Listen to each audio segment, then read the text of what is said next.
Fantastic. So my name is Zach Shureb-Conti, and I'm a research fellow here at the Turing Institute in London. And I would also like to introduce my colleague and co-organizer of the seminar series, Andrea Pizzoferato, who is a visiting academic at the Turing. And for those of you who are not familiar with the Turing, or with the Turing Institute, this is UK's National Institute for Data Science and AI. As an aside, if any of you are interested in sharing your work with us in one of our seminars, please do approach either myself or Andrea. So questions will be asked towards the end of the seminar in person by using the hand raise function or by Zoom chat. So without further ado, I'll ask Andrea to introduce our speaker for today, and thank you once again. Okay, thank you, Zach. So our speaker today is Hongbo, who is currently a distinguished postdoctoral fellow at the Princeton Bioengineering Initiative. He did his undergraduate studies at Tsinghua University and his graduate work at MIT, both in chemical engineering. At Princeton, he is working to seek new and quantitative knowledge of living systems from experimental images by combining biophysical modeling and data-driven methods. Today, Hongbo is going to talk about learning battery physics from images. Thank you again for accepting our invitation, Hongbo, and without further ado, the floor is yours. Thank you, Andrew, and thank you, Zach, for the invitation, and thanks the organizer and for this very exciting seminar. So like Andrea said, currently I'm a postdoc at Princeton, but today I'd like to share some of my PhD work on learning battery physics from images. And so, so my work is motivated by the need for designing better lithium-ion battery materials for energy storage. And a major challenge with these batteries is that it's an inherently multi-scale system that spans many orders of magnitude in length scale. And each length scale is important in its final outcome. And so starting from battery packs that serves to store energy for applications such as electric vehicle, in the battery pack, each cell work together to deliver the power. And within the battery, the electrode consists of microstructures, and its length scale is on the order of millimeters or less. And the microstructure is composed of active materials where the chemical energy is stored. And if you go further down, it consists of crystal lattices of that X-ray diffraction for example, can probe and study. And so while we do have these very powerful batteries nowadays, there's still a lot of challenges and opportunities. For example, you can see that the energy density increased by about 2 to 3-fold over the past 20 years, and the cost of the battery has been decreasing at a pace of 20% per year. And this has made the use of lithium-ion battery a feasible method for energy storage. And so how can we build on what we know and keep building better battery materials? And a lot of and I want to argue that we need to overcome these challenges by gaining quantitative knowledge at different length scales. And there are mainly two sources of data that we can learn more about the batteries from. So one comes from the electrochemical signal, such as charging and discharging the batteries, and how, for example, the capacity changes over the number of cycles. We can learn a great deal from these data sets. For example, obtaining parameters like the diffusivity or the kinetic rate constant based on these batteries, charge and discharge data. And recently, there's some also machine learning approaches to sort of predict the lifetime of the battery using only such data, but no physical models. Another source comes from analysis methods like the images that you see here from microscopy experiments performed at synchrotrons at this much smaller length scale. And so the question I want to ask is, what kind of quantitative information can we get from these microscopy images? And that's something that I'm interested in for my PhD and this talk. And the focus really lies in the length scale, like I said, of the porous electrode, or at the single particle length scale. So on the order of millimeter to less to microns. So for lithium-ion battery materials, a key phenomena at this length scale is phase separation. So as well, I will show you more later. Lithium-ion phosphate particles is a phase separating material that phase separates into lithium poor and lithium rich phases, represented by the red and green areas, respectively, that coexist in the same particle. Another example is lithium layered oxides. It can also undergo a kinetic phase separation as you charge the battery, and you can see the coexistence of green and red particles in the images. Phase separation in the battery materials is very important in the battery lifespan because phase separation can lead to strain accumulation because regions with different lithium concentrations have different lattice spacings, and there will be stress buildup in order to accommodate the different phases. And this can lead to the crack formation and capacity fade. And so my goal is to learn some useful physics about these processes from the experimental images that you see on the left. So in the past, extracting quantitative information from experimental data sets is not new. Typically, this follows a process of first computing a certain feature, which we know is an important quantity from the theory. For example, the length scale of the patterns. And this condenses the image data to a low dimensional representation. And then this will end up telling something about the intrinsic property or knowledge of the system. For example, people have looked at images of polymer thin film de-wetting and compute the potential of the interface as a function of the thin film height by measuring the length scale of the pattern. Or images of in biology, where protein waves on starfish oocyte membrane can be used to obtain the characteristic wavelength and infer the parameters of a reaction diffusion equation. And even people have taken videos of marathon runners to compute the speed correlation in space and time and obtain linearized hydrodynamic equations for a human crowd. However, this kind of parameter inference requires a lot of constraints on the model. And often, especially if you want to know some state-dependent functions of constituted laws, you often need multiple experiments. And more importantly, the model that we learn may not be able to capture everything we see in the image. So to tackle these challenges, the broad question I want to ask is, how can we make full use of images? And how much quantitative information can be extracted, and ask how it can be used for engineering applications. The approach I take is to use the theory to guide the data science methods to learn the physics and governing equations quantitatively. So to explain my approach and why I care about using the full image information, let me illustrate it with an example. Here is a so-called phase field model that is very commonly used to describe and to model phase separation, like I previously mentioned. So the phase separation is driven by a double well free energy on the left. And this free energy is concave, and that means it's thermodynamically unstable.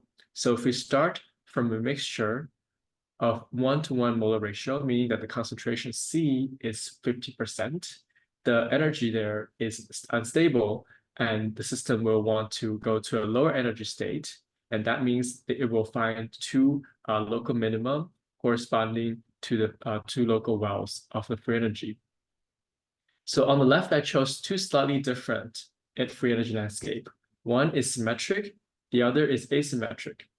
So based on these two free energy models, you can predict the process of phase separation on the right.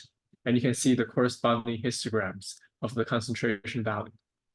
So notice that the two patterns are completely different at the beginning, and the evolution of the histogram for the asymmetric free energy on the right is also asymmetric. And this shows that the pattern formation is very sensitive to the free energy landscape. And the equation that's governing these data sets is shown here. It's essentially a diffusion equation.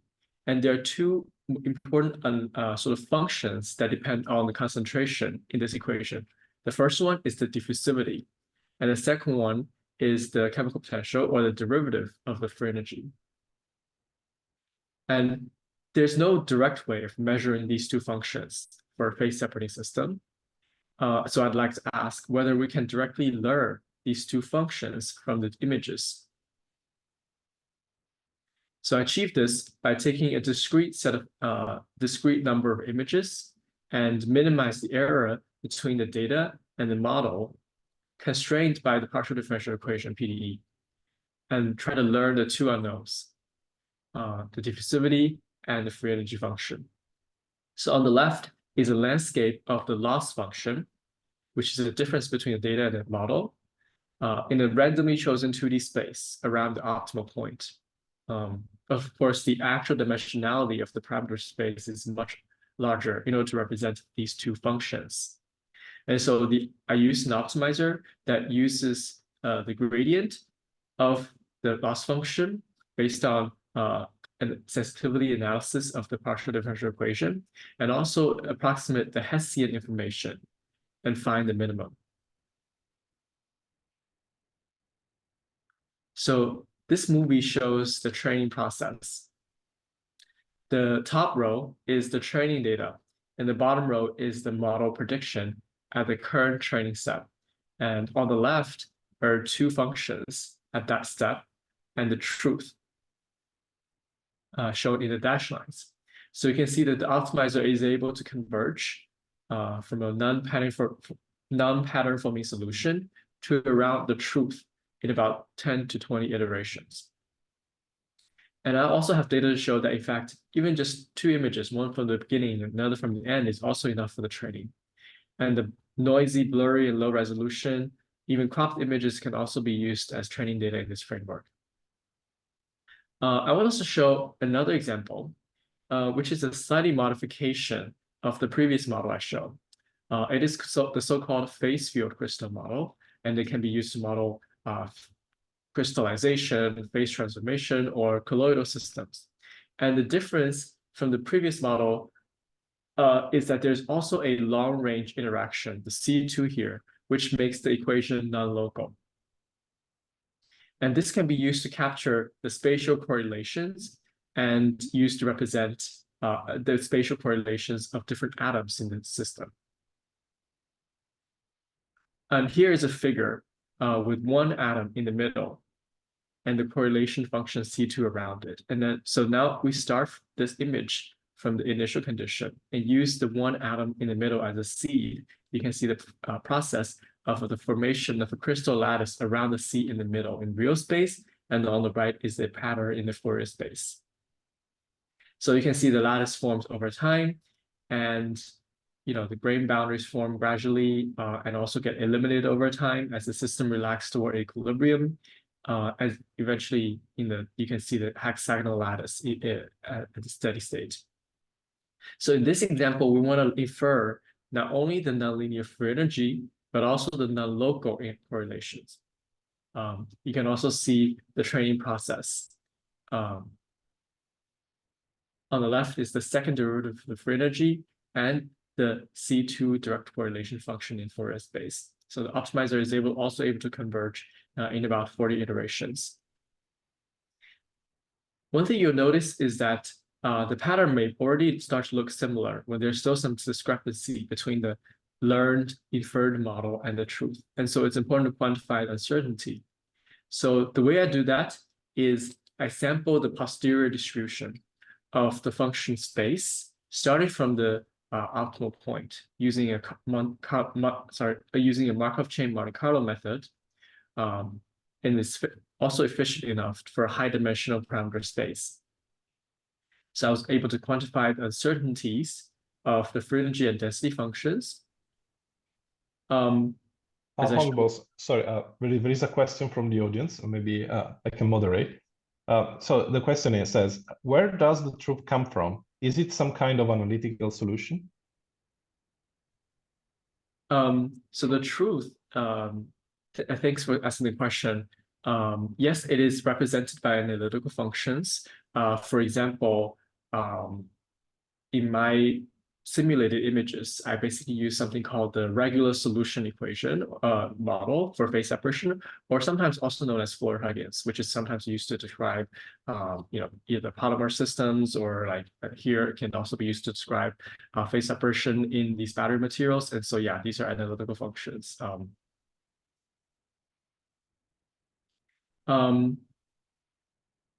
And so I also I want to show you quickly that here's uncertainty for the non-local coupling that I've shown you earlier. And because the pattern is not so sensitive to wavelengths at shorter than the interatomic spacing, the direct correlation at large wave number on the right is more uncertain, as you can see on the with the shaded region on the right. So now that we have the methodology and tested it on synthetic data sets, I want to switch back to battery materials and use real experimental data sets. And these data sets are generated from synchrotrons, where the work using scanning transmission X-ray microscopy and spectrography, I will show you first, is led by Professor William Chu at Stanford and his postdocs and students. So as the battery is charged and discharged, lithium goes in and out of the lithium-ion phosphate particle. At the same time, we use X-ray to shine on these nanoparticles, and the X-ray absorption allows us to see the spatial distribution of lithium in these particles. And here's a movie. These particles came from the same cell and same batch of experiment. And this process takes about an hour or less, a couple of hours less. And you can see that as the reaction goes on during charge and discharge, basically lithium is inserted or extracted from these particles. And you can see that the reaction is not really uniform.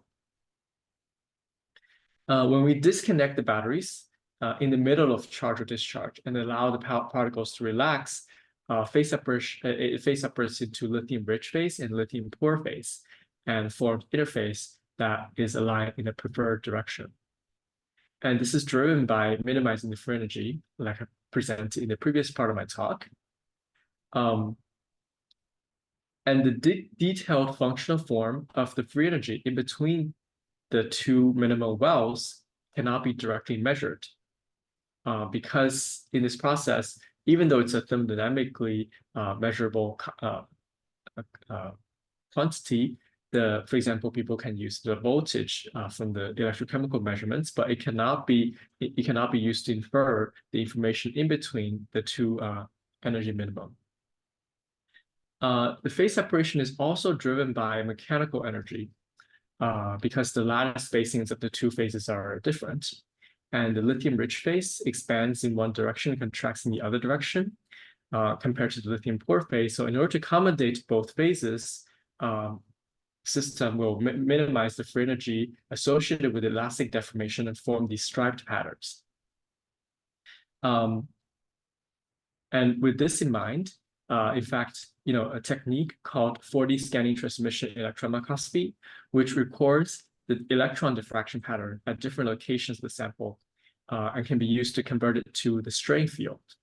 And by combining a map of the lithium fraction and also the strain field, we can perform the inverse problem to extract the sort of the lattice crystal as a constant as a function of lithium fraction by sort of imposing this constraint of force equilibrium. And you can see a close agreement between the measured strain field and the simulated strain field based on this inversion process. Now that we have a mechanical model for this system, we'll take this as a prior information and use it in our subsequent learning with the dynamic images. So and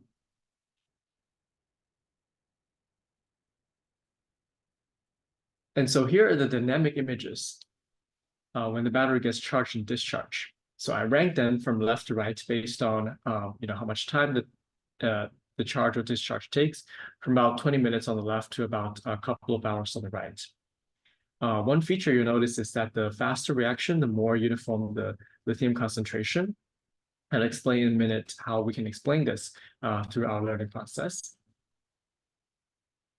So another feature you'll notice is that there are some hot spots in the particle, regardless of the direction of the reaction. So the circled hot spots are always the first to react. So we introduce a spatially dependent term in our equation, which is essentially governed by a reaction kinetics that is used to describe the lithium insertion rate, commonly used in electrochemical reactions. So the particles share the same thermodynamic and reaction kinetics, which corresponds to the chemical potential and exchange current in the equation, but each has different spatial heterogeneities. And more importantly, we need to make sure that the learning process is we have a control of the uncertainty, and so the uncertainty will decrease with an increasing number of particles we have in the data sets, with a scaling of 1 over square root of number of particles. So having a large number of particles is essential to our study. And we test when we split the data sets into training and validation data sets, and make sure that we have the optimal regularization coefficient on the spatial heterogeneity. And so here's the result of our inversion. We learned the free energy phase separation and also the reaction kinetics, which we call the exchange current on the left, but it's not going to be the focus of today's talk. To validate also our process, we also inferred the kinetic heterogeneity, showing regions in the particles that are more reactive than others. There's some faster region and slow regions. And experimentalists in Wilson's group also measured the carbon thickness on these particles. And this carbon coating on these nanoparticles serve as an electron conductor. But it is known that in the literature that when the carbon coating is too thick, it will impede the transport of lithium ions from the electrolyte to the particles. And so here we can clearly see that there's a negative correlation between the carbon coating thickness and the inferred kinetic heterogeneity, which is consistent with the literature that the carbon coating is responsible for the heterogeneity in the system, in these particles. And we observe that a thicker carbon coating will slow down the reaction. And this validates our inversion approach. And finally, let's compare the experiment and the trained model. So the experimental images is on the left, and the model that we inferred based on our inversion process is on the right. The experiment on the left is interpolated in time.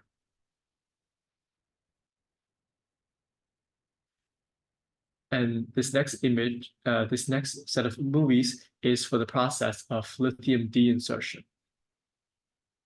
And so overall, the error between the inferred model and experiment has an error of 7% standard deviation, which is close to the experimental error. So previously I mentioned that lithium insertion is more homogeneous than lithium de-insertion, and also it becomes more uniform with increasing reaction rate. We can see this more clearly by defining a so-called uniformity coefficient based on the variance of the lithium concentration field. 1 is completely uniform, and 0 is completely phase separated. And the trained model is able to capture this trend well. So this suggests that the physical model that we learn is able to explain the physics that we see in these images. In fact, we also have performed uncertainty quantification on the quantities that we measured, for example, the reaction rate or the exchange current, which is actually a asymmetric function that is biased toward the lower lithium fraction. And in fact, this is the key for the difference between charge and discharge, the asymmetry between those two, in particular, the suppression of phase separation during lithium insertion. And so the previous example that I have shown you is how reaction can change the behavior of a thermodynamically phase separating system. But for the second part of my talk, I'd like to introduce to you a system where we discover the opposite, which is that the reaction causes a non-phase separating system to undergo instability and phase separate. And this work is also done together with a group of postdocs in Professor William Chu's group at Stanford. So the material we study is called lithium layered oxides, which consists of transition metals, such as nickel, manganese, cobalt oxide, also commonly used in batteries. As the battery is charged and discharged, just like before, X-ray shines on the electrode and produces a diffraction pattern. For about a milligram of active materials that we put in battery, there are about hundreds and thousands of these agglomerate particles. And each agglomerate particle that you see here consists of many single particles. So we have a good statistics for the dynamics of the ensemble of particles. So we take one ray from the diffraction pattern and see how it evolves in time. The peak position changes. The peak of the diffraction pattern changes because the lattice spacing changes with the addition and removal of lithium, just like the lithium-ion phosphate that I mentioned previously. So what we find is that during a slow reaction, the peak just shifts continuously and reversibly for charge and discharge. This is what happens when it's close to or at equilibrium. So unlike iron phosphate, it is not thermodynamically phase separate. But if we use a larger current during lithium removal, the peak splits into two coexisting peaks. Whereas during lithium insertion, the peak still remains as a single peak throughout the process. And we call this phenomena a fictitious phase separation. We're not the first to observe this. A number of papers have reported this before us, and some have attributed to diffusion, while some have attributed to mechanical effects. We show that we also have the data on these platelet single particles, which are well dispersed, and also show the similar phenomena. So we show that this is not due to mechanical interaction among the particles. Another experiment that we have done is to use these platelet particles and immediately take out of the battery and out of the electrode, out of the electrolyte, and let it relax, and then do microscopy on them. At the beginning of, all the particles are uniform, full of lithium. And then in the middle of this lithium removal, you can see on the left that when it's slow, the lithium concentration shows a unimodal distribution, whereas on the right, you see a bimodal distribution, just like what you see in the diffraction, the splitting coexistence of two peaks. And remember that the particles are internally equilibrated, and so they're uniform. But different particles cannot exchange lithium because they're taken out of the electrolyte. And so this shows that this is a phase separation in between the particle, not inside or intraparticle phase separation. And when you remove the more lithium, both become unimodal again. And by reversing the direction, both slow and fast reaction shows unimodal distribution, and all the way back to being full of lithium again. And so what is the kinetic origin for this fictitious phase separation? In the literature, people tend to favor diffusion as the dominant factor. And indeed, by having a diffusivity that increases rapidly with decreasing lithium, it forms a shrinking core pattern where the outer ring has less lithium and has very little concentration gradient because the diffusivity there is large. And let me illustrate this with a simulation. So during lithium removal, shrinking core pattern results from the bimodal distribution overall, and hence the bimodal X-ray diffraction pattern. And when the lithium is inserted back into the particles, the distribution becomes unimodal, which is consistent with an experiment. However, I propose that there is another mechanism that is also physically possible, which is controlled by reaction, where the reaction rate or the exchange current increases rapidly with decreasing lithium concentration. And so we call this reaction is autocatalytic. And in this case, when a particle is slightly ahead of others, it'll react faster and faster, leaving others behind. And as you can see in this simulation, during lithium removal, you can also see a bimodal distribution. And in the opposite direction, the particles now ahead of others will slow down, and the particles behind will catch up. And so this results in a unimodal distribution. So this model can also explain X-ray diffraction data. But the difference in between these two models is where the segregation occurs. So for the diffusion-controlled model, the phase separation occurs within the particles. And so if you allow relaxation internally within the particles, it'll go back to unimodal distribution, whereas it'll stay bimodal if it's reaction limited.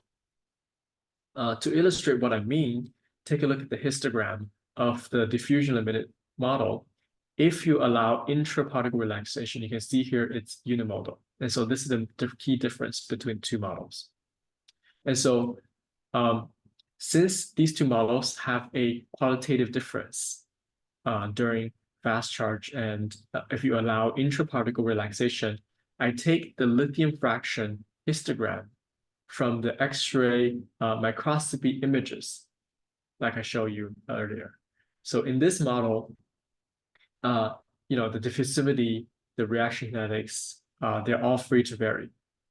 On the right, I'm showing you the best fit result from these two particles. You can see that the reaction controlled model can produce a bimodal distribution, whereas the diffusion model can only produce at best a unimodal distribution. And so by sampling the space and using the Bayesian model selection, I was able to show that the reaction control model indeed should be accepted. So with this reaction limited model, I can further perform some simplifications. Since the reaction dominates, the particles can be assumed to be uniform, and its concentration can be modeled as a scalar, which is governed by a reaction rate with some added thermal noise. This can be converted to a so-called Fokker-Planck equation for the evolution of the probability distribution in terms of lithium fraction.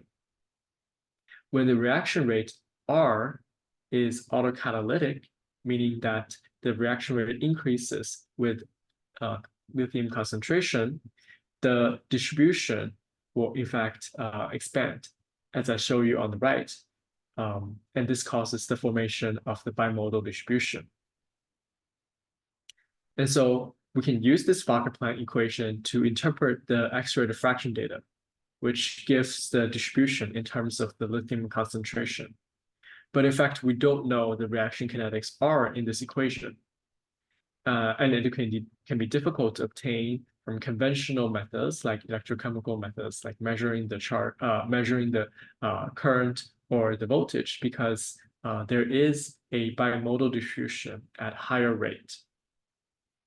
Whereas the traditional electrochemistry method assumes a uniform state.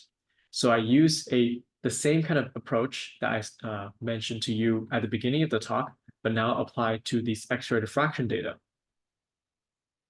And I use this approach now constrained by the Fokker-Planck equation I showed you on the top.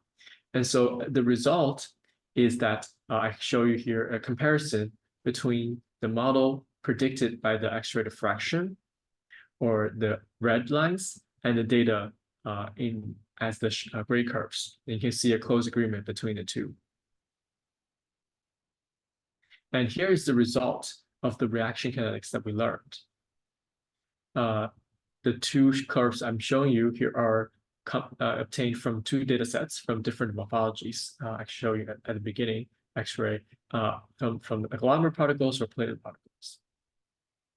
You can, for both data sets, you see that this is consistently, you show that we have a rapidly increasing reaction kinetic or reaction rate with decreasing lithium fraction.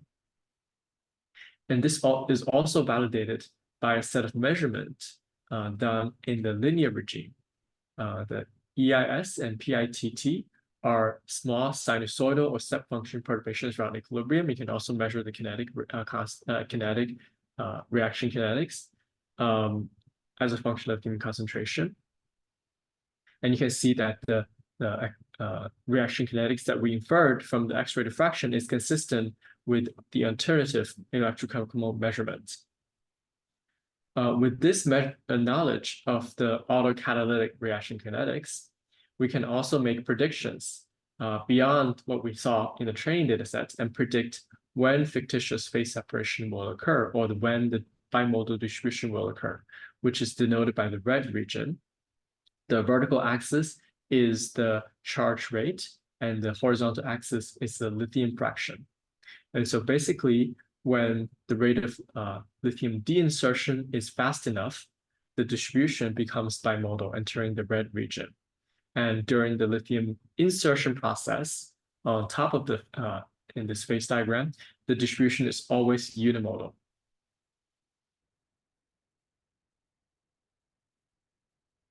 So to summarize, I will try to answer the question I posed at the beginning. So how much quantitative knowledge can be extracted from the full images?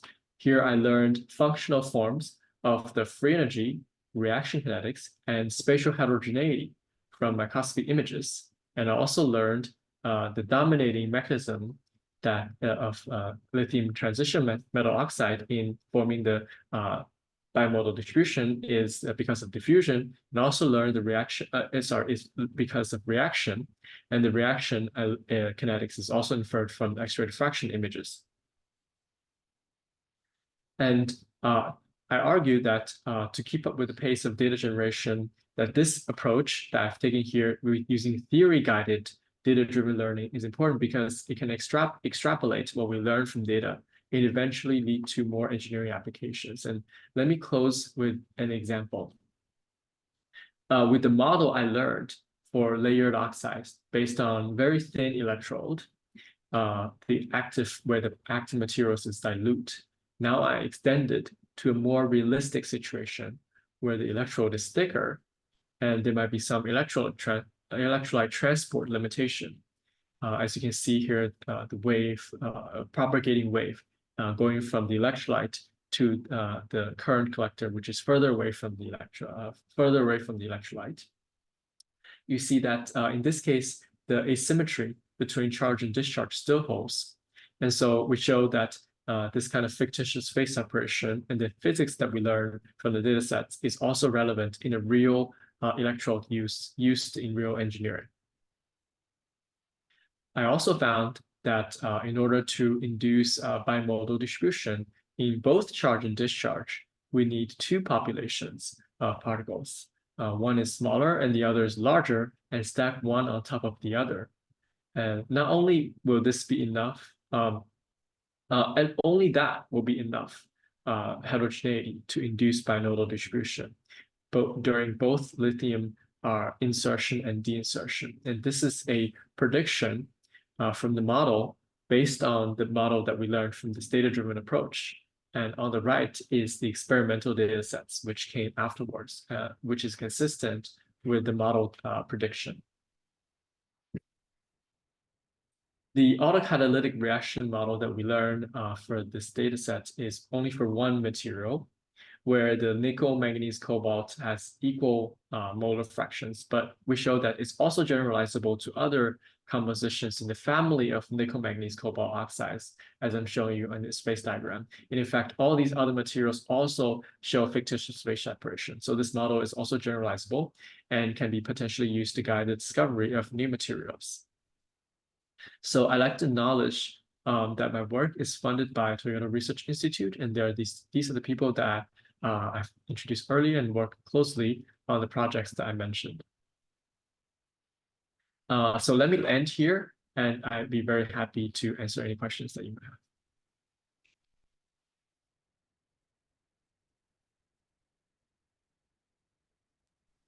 Right. Thank you so much, Hongbo. That was super interesting. Can you hear me?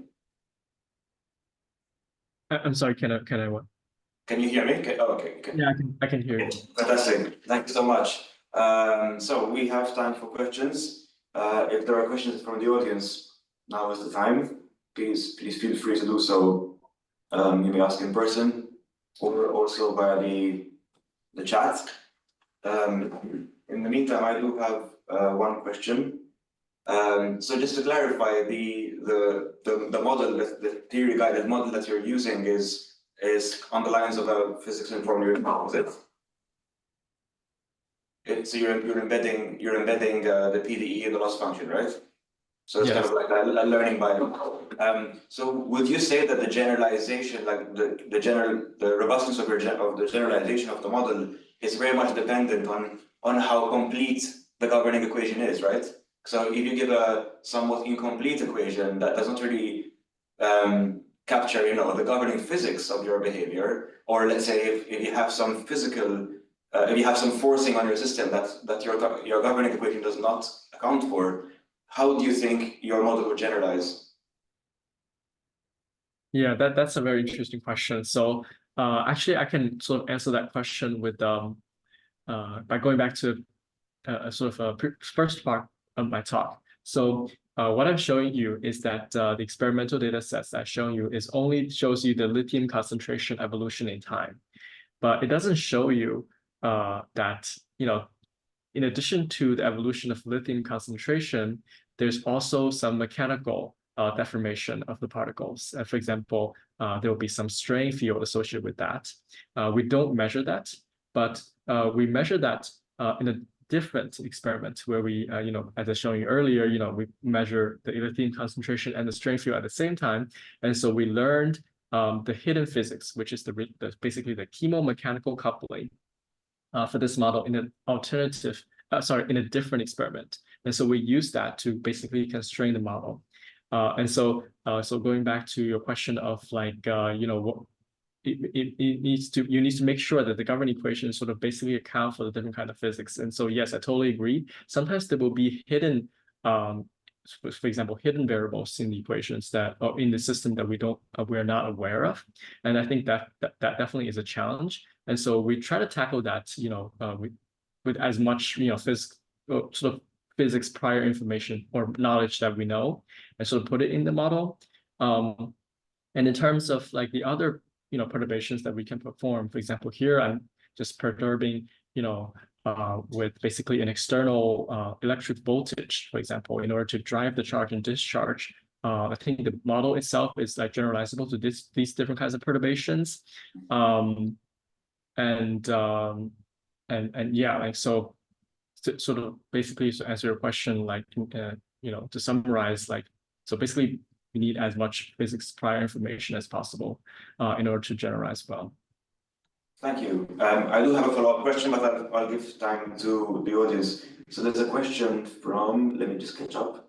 Okay, we have a question from Yupeng, who asks, could you further explain how the knowledge from the model are used in applications?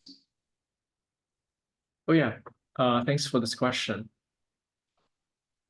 So like I previously mentioned, I show like sort of two examples.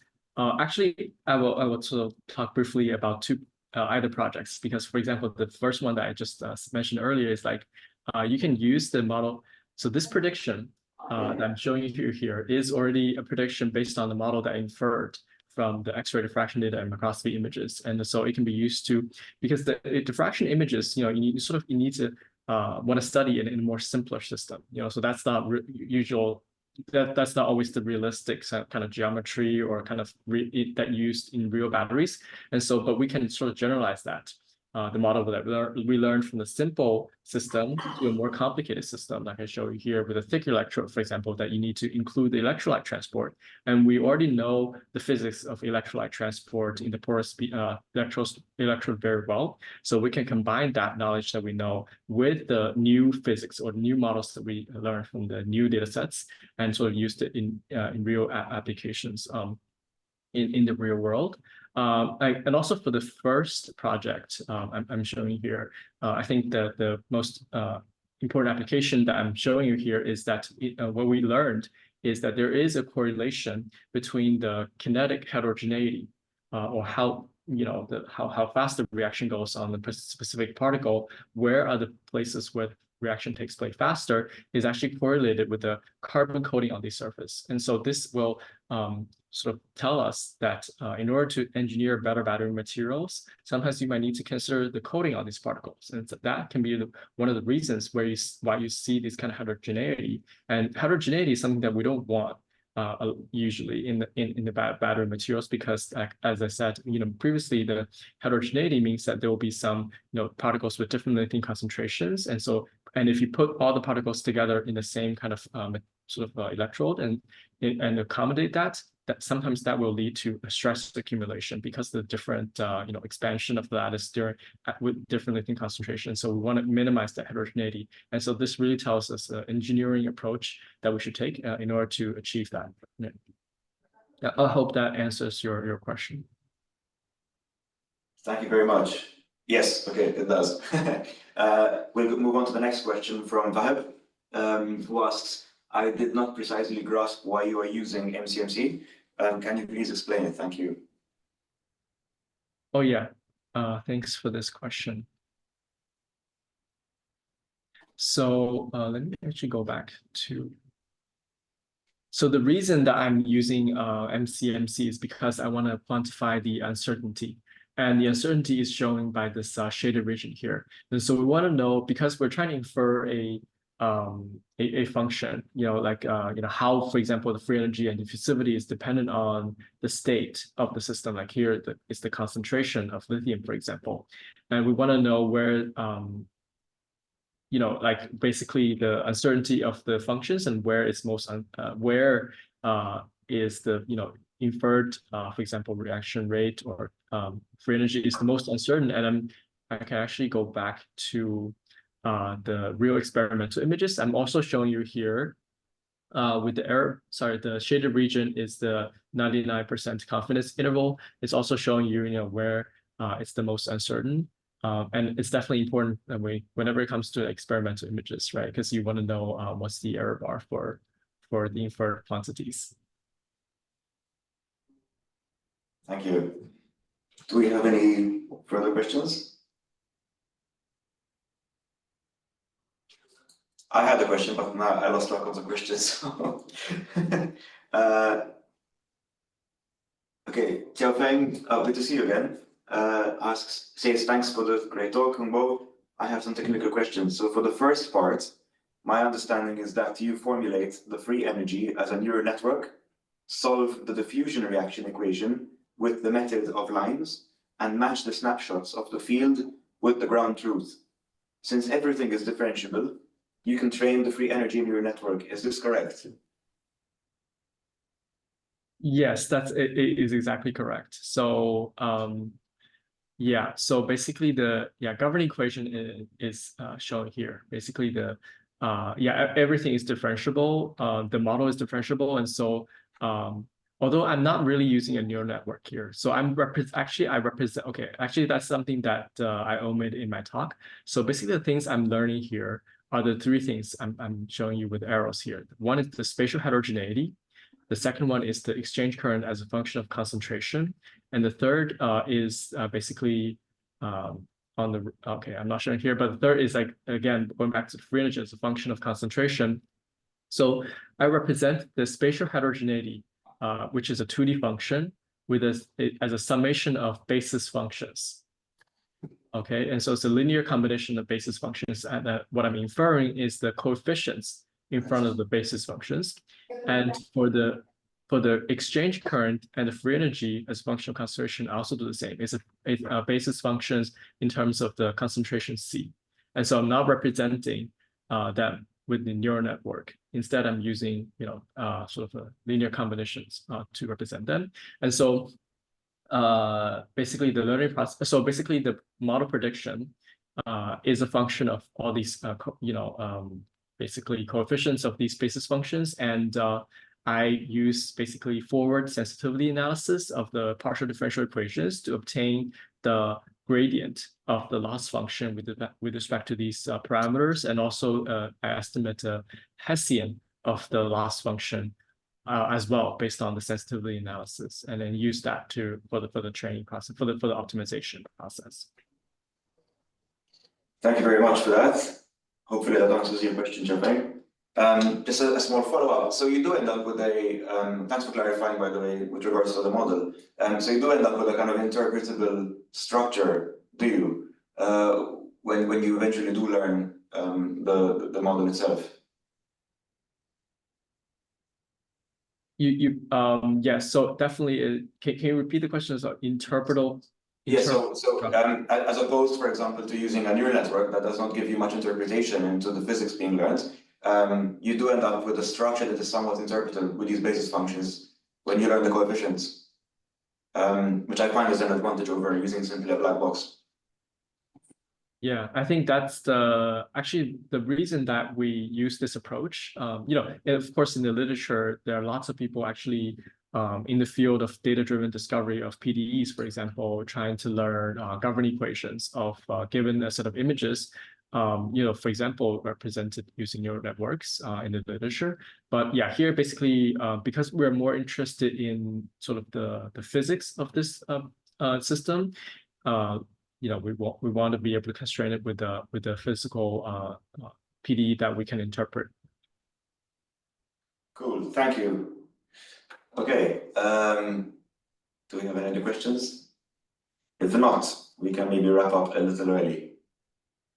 All right, thank you so much, Hongbo. That was super interesting, and thanks for sharing your work with us. If it's all right with you, I'll get in touch with you later. We will upload this to our seminar playlist on the Turing channel, but I will get in touch with you separately about that. Okay. All right, so until the next talk, thank you everyone for joining. See you in 2 weeks' time, I believe. Thank you. Bye. Thank you. Thanks for joining me.